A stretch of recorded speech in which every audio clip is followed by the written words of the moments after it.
Women are breaking down barriers in firefighting and proving that saving lives has no gender.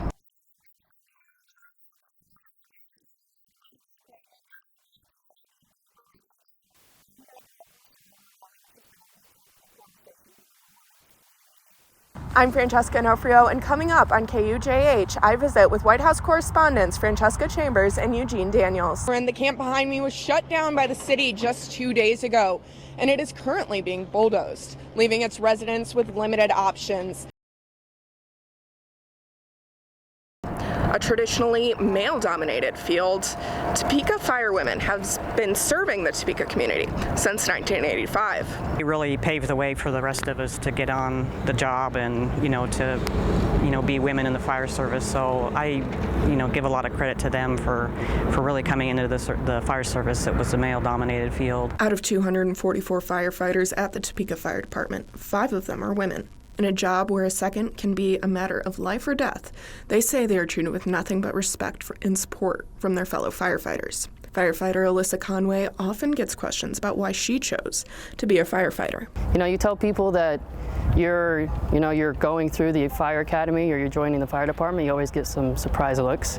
But I think those are the best looks, because then you can, tell them what it's all about. Conway has only a year under her belt, but the spark was ignited long before she ever held a hose.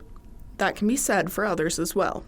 Brianna Droge got her start in Camp Courage, Topeka Fire Department's week-long camp, encouraging young women to pursue a career in the fire service. It's been probably the best journey I've ever taken. There definitely are moments that are harder than others. It's an uphill battle some days, but I wouldn't ask to be anywhere else. Working for you in East Topeka, I'm Francesca Onofrio, 27 News. Local community member Andy Purdue explains why these lands are so important to Lawrence and its environment.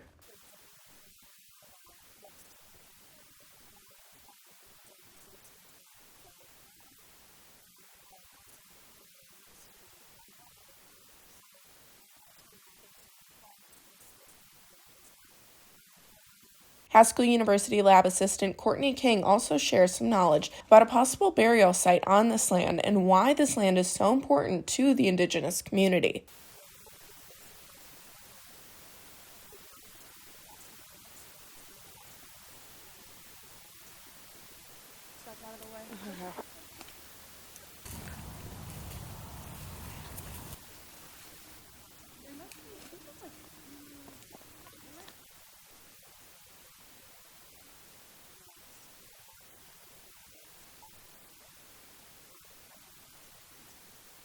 It is extremely important to know if children are buried on this land so they can be properly laid to rest.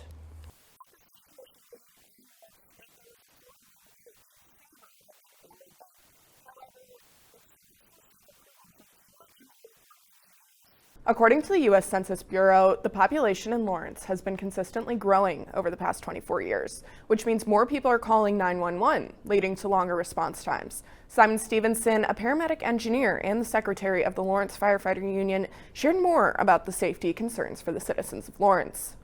So the last time we really added a station in Lawrence was like 2006. And our department ran around 9,500 calls, I think roughly around 9,000 calls at that point in time. Last year in 2023, we ran just shy of 17,000 calls. One solution to this problem is adding 2 more fire stations. The Lawrence Douglas County Fire Medical presented 2 options to the City Commission in 2023.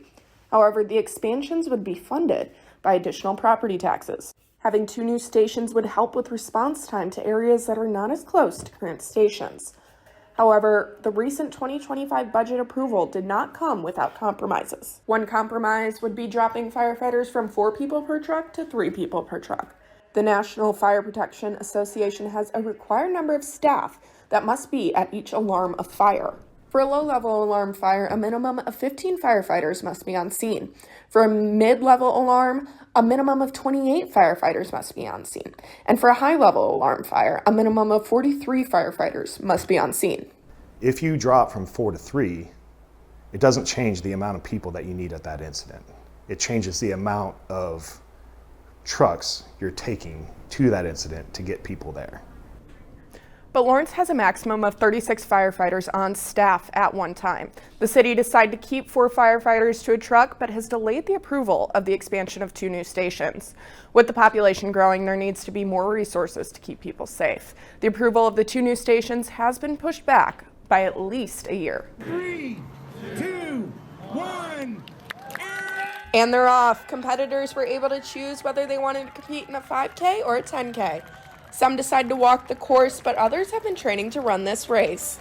The Masters Division first and second place winners have been waiting for this all year long.